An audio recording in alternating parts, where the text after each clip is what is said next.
In your car, at work, at home, on your Follow us on smartphone. Facebook, Twitter, and Instagram. Your weekly radio show. Keep it locked. 4, 3, 2, 1, 0. Ignition. Yo, it's your boy back again here, Jacob McCoy, back to the reality of life, part 2 of building a healthy relationship. As I left the other part 1, we were done by being a good listener. Now, let me tackle this part. Keeping physical intimacy alive. Who doesn't want to feel that intimacy between their partners? Don't tell me you don't want to feel that. Alright. You have to understand that touch is a fundamental part of a human existence. Affectionate contact boosts the body levels of oxytocin, a hormone that influences bonding and attachment. While sex is often a cornerstone of a committed relationship, it shouldn't be the only method of physical intimacy. Remember, frequent affectional touch, holding hands, hugging, kissing, is equally important. Of course, it's important to be sensitive to what your partner likes. Unwanted touching or inappropriate watcher can make the other person tense up and retreat. Exactly what you don't want. Many other aspects of a healthy relationship can come down to how well you communicate your needs and intention with your partner or towards your partner. Even if you're pressing workloads or young children to worry about, for those who are married, you can help to keep physical intimacy alive by carving out some regular couple time. Whether that is form of a date night or simply an hour at the end of the day when you can sit and talk or hold hands together.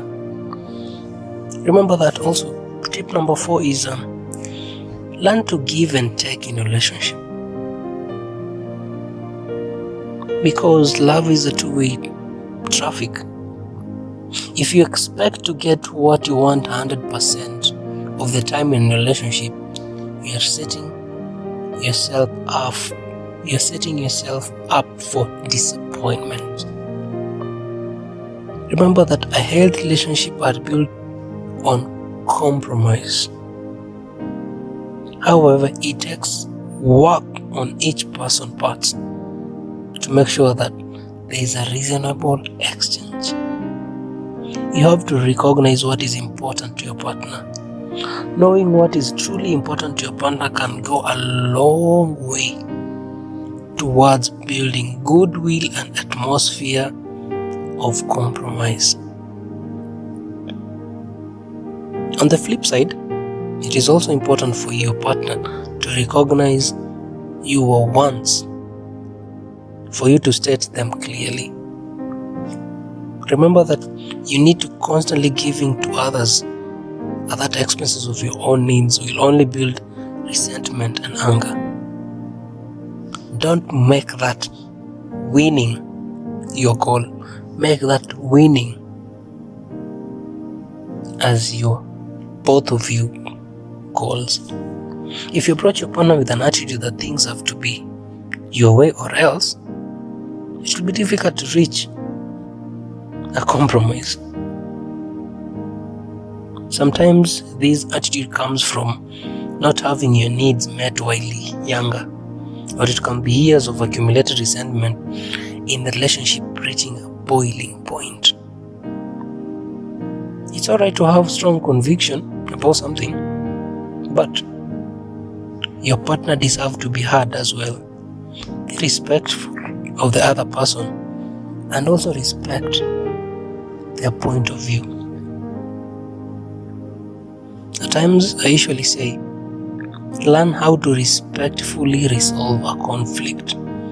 Because in a relationship, conflict is inevitable in any relationship. Just know that. But to keep a relationship strong, both of you need to feel they have been heard. The goal is not to win, but to maintain and strengthen the relationship. Make sure that you're fighting a fair fight, but keep the focus on the issue at hand and respect the other person. Don't start an argument over things that cannot be changed. Please don't attack someone directly, but use the I statements to communicate how you feel.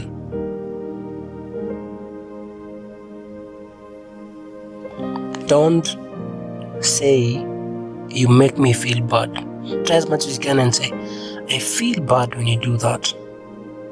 Use I, because if you say you're attacking your partner directly, which is gonna make them to feel not loved by the being judged.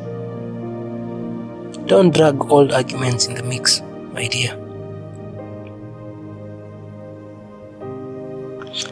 You have to look past conflicts or grudges or assuming blames.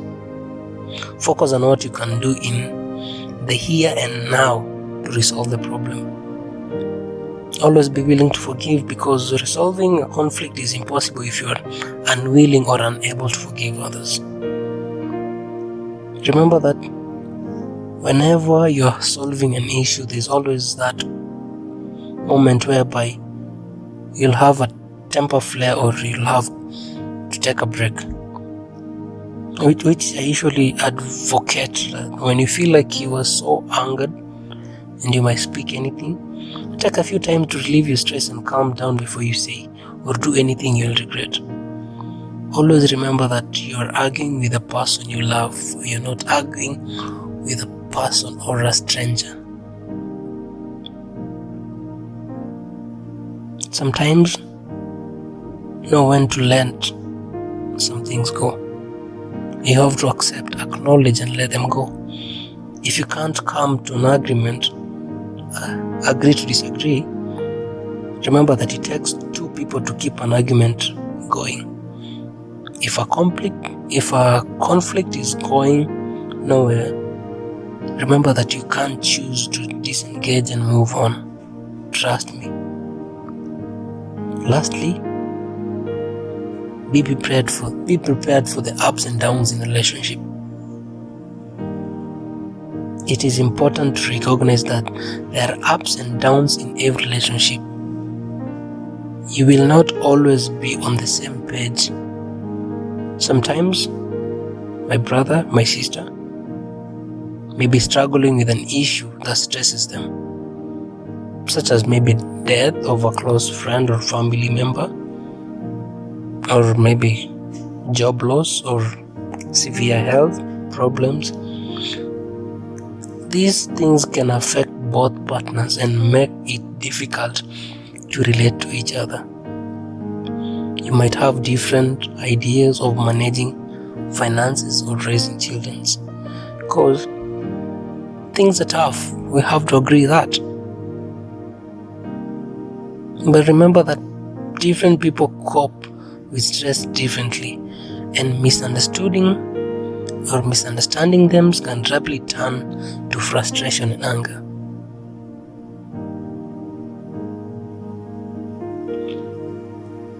Don't take out your problems on your partner.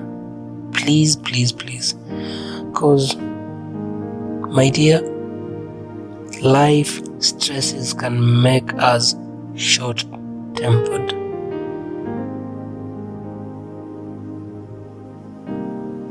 Because trust me, when someone is angry, or if you are coping with a lot of stress, it may seem easier to vent with your partner, and even it will make you feel safer to snap at them. Because for me, I like fighting like this might initially feel like a release. To me, it might feel like a release, but slowly it poisons your relationship. It really poisons your relationship, because you're trying to let your problems, you're taking it out to your partner. Another thing is trying to force a solution that can cause even more problems in relationship. Every person works through a problem and issues in their own way. Remember that you're a team. He or she is not your opponent. So continue to move forward together can get you through the rough spots. But don't try and force this circumstance or something to your partner. Sometimes also be open to change or agree to change, because change in life is inevitable and it will happen whether you go with it or fight with it. It will always catch you up. So flexibility is essential to adapt to the change that is always taking place in any relationship. It allows you to grow together through both the good times and the bad times. Also, at times you have to look back to the early stages of relationship.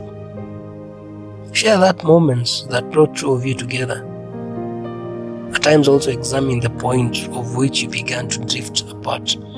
Resolve how you can work together to rekindle that falling love. The last thing that I usually tell people is this: if you need outside help for your relationship, don't reach out alone. Reach out together. Both of you have to reach out as a team. Sometimes problems in a relationship can seem too complex or overwhelming for you to handle as a couple.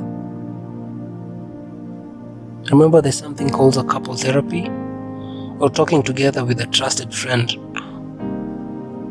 or a religious figure can help. But trust me, don't go to a trusted friend, go to somebody who is a couple counselor, because a couple therapy usually takes good time. Anyway guys, it's your boy here back again, Giacomo Quiet, and I'm leaving you with a question. Do you believe your partner can be your enemy? Or do you believe your partner can be your own grave digger? Think about that. Bye-bye. Salute. We're available at the App Store And on Google Play.